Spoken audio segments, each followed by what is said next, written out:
দুনিয়ার মধ্যে বাটফারি আর মানুষকে ধোঁকা দেওয়ার বর্তমান দেশে চলতেছে। মানুষ মানুষকে শুধু ঠগায়, ধোঁকা দেয়। ও মানুষ, তুমি শুনে নাও, তোমার আমার নবী রাসূল করিম সাল্লাল্লাহু আলাইহি সাল্লাম বলেন, মান গাসানা ফালাইসা মিন্না, যে মানুষকে ধোঁকা দেয় সে আমার উম্মত হইতে পারে না। বাবা, দুনিয়ার মাত্র 60 বছরের জিন্দেগি, 70 বছরের জিন্দেগির মধ্যে আপনি কি করলেন মুসলমান? এই অল্প জিন্দেগির মধ্যে মানুষ মানুষের সঙ্গে বাটফারি করলেন, ব্যবসার মধ্যে বাটফারি করলেন, চলাফেরার মধ্যে বাটফারি করলেন। নবী করিম সাল্লাল্লাহু আলাইহি সাল্লাম বলতেছে, আপনি আমার উম্মত না, উম্মত না। হাসরের মাঠে কঠিন দিনের মধ্যে যখন আপনি বিপদের মধ্যে পড়ে যাবেন, যখন আপনি পানি পানি করে চিৎকার দিয়ে দুজাহানের বাদশার সামনে যখন যাবেন, ইয়া রাসূলুল্লাহ আমাকে আপনি রক্ষা করুন, আমাকে আপনি বাঁচান, আমাকে আপনি একটু পানি পান করান না ইয়া রাসূলুল্লাহ সাল্লাল্লাহু আলাইহি সাল্লাম। যদি নবীজি তখন বলে, আমি তোমাকে চিনি না, তুমি আমার উম্মত হইতেই পারো না, আমার উম্মতের মধ্যে যে হুসনে আখলাক ছিল তোমার মধ্যে কিছুই পাওয়া যায় নাই, মুসলমান, হাসরের মাঠে তখন আপনি আমি কিন্তু ধরা অবশ্যই খাবো।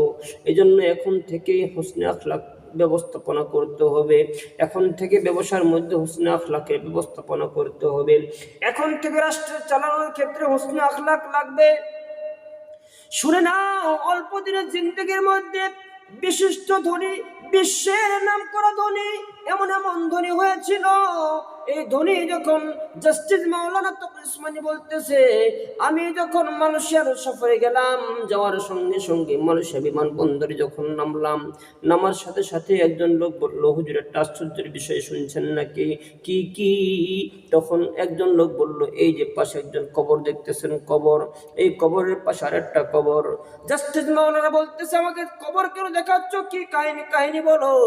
তখন সেই লোকটা বলল, এই যে একটা কবর আর একটা কবর, এই যে একটা কবর আর একটা কবর, যে প্রথম যে কবরটা দেখতেছেন এটা হলো একটা ফকিরের কবর। এমন একজন ফকির আমাদের মালয়েশিয়ার মধ্যে জরিপ করে দেখা গিয়েছে, এর মতো নিঃস্ব আর ফকির একজনও পাওয়া যায় না, একেবারে গরিব মানুষের কবর এটা।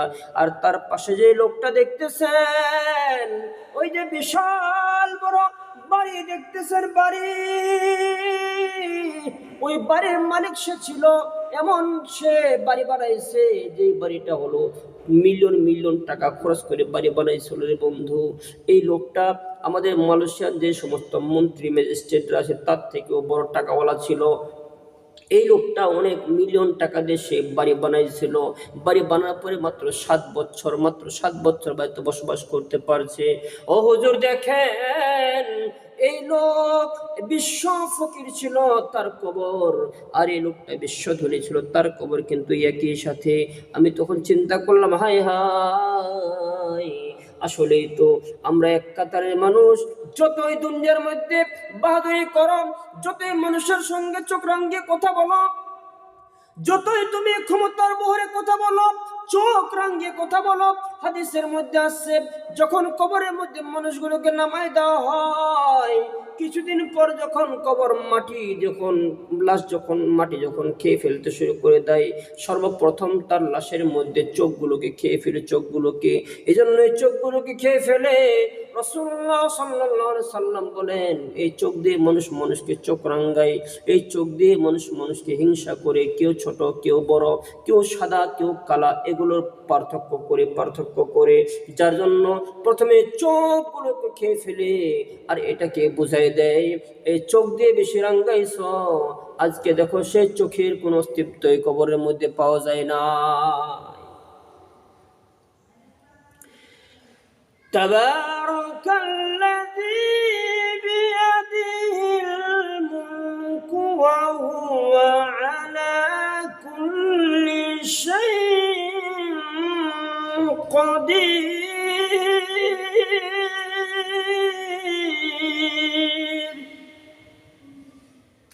আল্লাহ রাব্বুল আলামিন বলতেছে, মুলকের বাদশা একমাত্র আমি, আমি